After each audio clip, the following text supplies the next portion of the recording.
I'll start from the beginning, at least the beginning of my becoming a scientist. So back then in the 90s, the big problem for us was, now sounds naive, but the idea here is, how do we understand what objects are? How does the brain look at a visual pattern and extracts meaning from this, and knowing what this object is, and in this case, what it is not. And very quickly, after being a graduate student, I started to realize that all these experiments where we show participants in our experiments individual objects on the screen and ask them to recognize them, realized how not ecological this is. And actually that objects in our environment do not appear in isolation like we show them on the screen, but rather in reality, and I don't need to convince you of that, they appear in typical spaces, in typical locations, with typical associations and typical arrangements.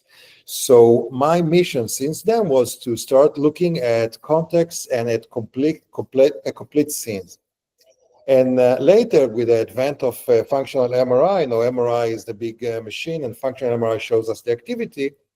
We start looking at how, what is active in the brain when we look at complete associations and space, and I'll get to time in a second. So what you see here is what we call inflated brain. Probably most of you are already familiar with it.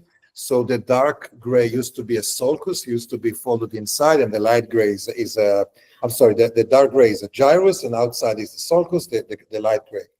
And these colorful spots are proxies for activation.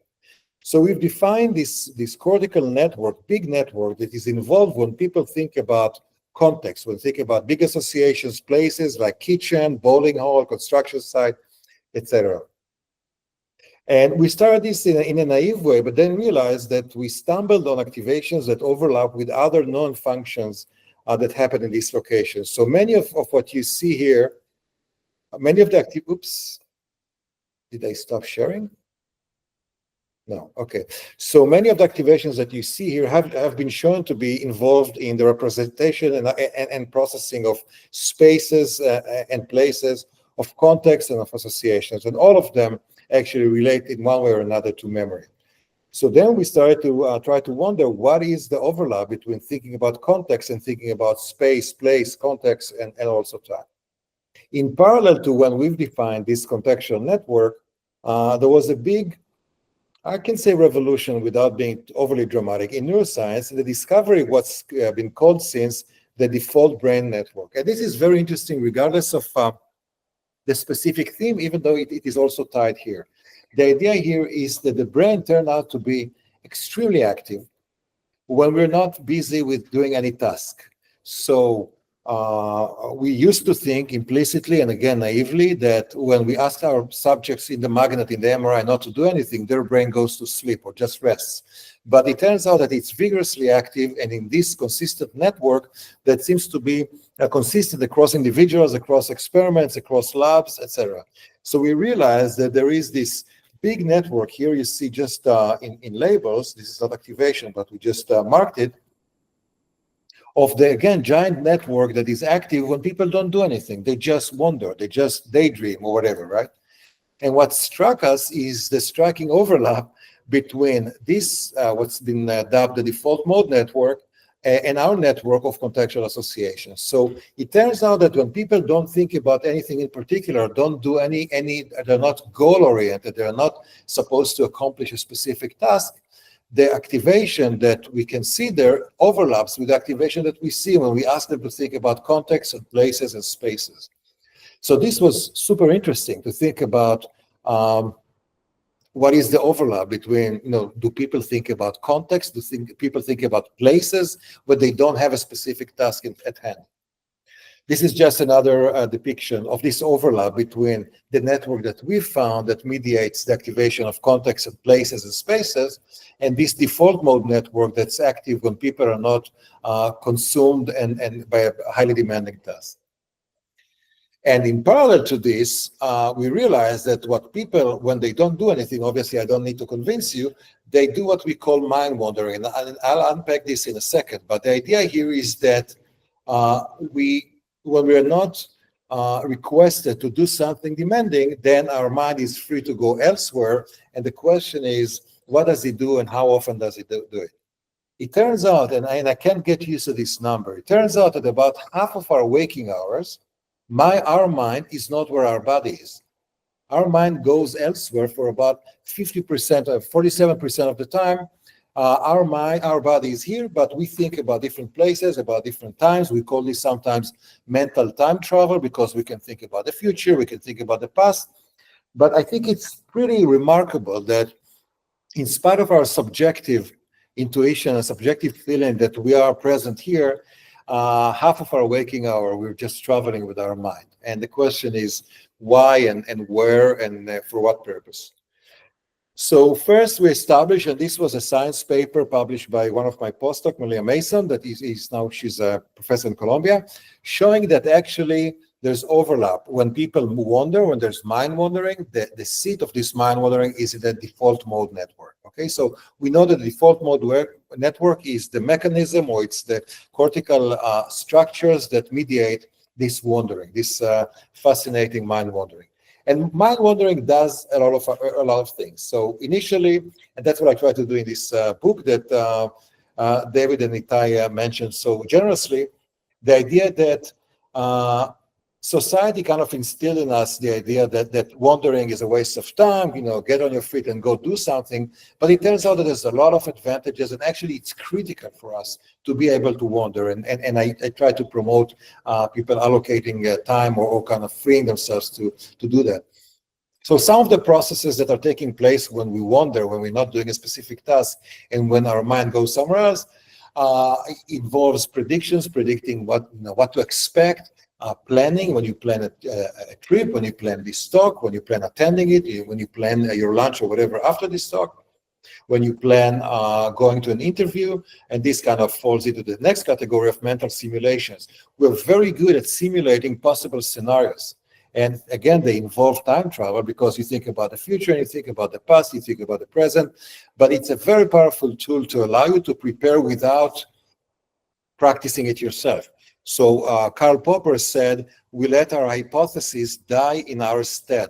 So we really give these simulations, we run these simulations so we can choose the best one without really learning from experience necessarily. So it's a great machinery that allows us to do these simulations. We think about the concept of self that we carry with ourselves, from early age and 24/7. We think, oops, I'm missing. I think it's the next bullet probably arrived later. Was thinking about others. So we think about ourselves, but also there's something called theory of mind. The same network and the same process of mind modeling allows us also not only to think about ourselves, but also the self of others, their intentions, empathic feeling, etc. Of course, it also helps this critical process of what we call creative incubation, kind of your brain, right, percolates behind the scenes and try to get at creative solutions, even when you're not consciously thinking about it. This is the thinking about others, and it's not always good.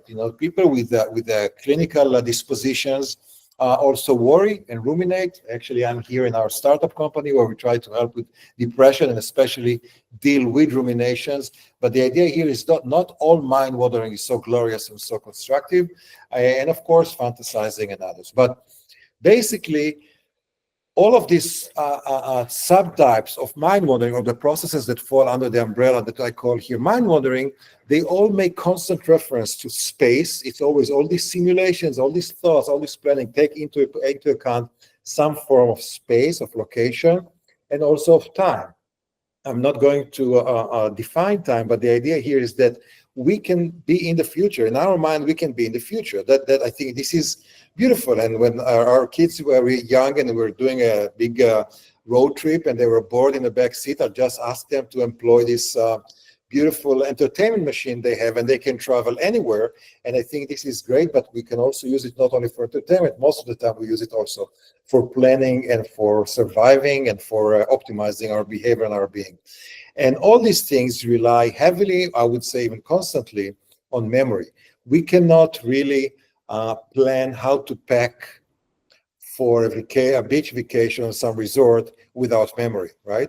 We have to lean on previous experiences of similar scenarios, so we can project from them. It's not one-to-one, it's a new island you've never been to, but you can still take another vacation, project it to the next one.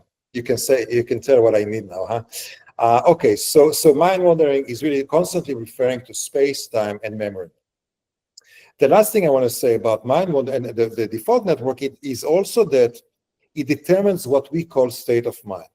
So state of mind, in a way, everybody has an intuitive feeling of what I mean, but specifically, and we published about it, specifically, we talk about this collection of really the pillars of our mind: perception, attention, thought, how it travels, how open we are to new experiences and old experiences, and how we feel positively or negatively.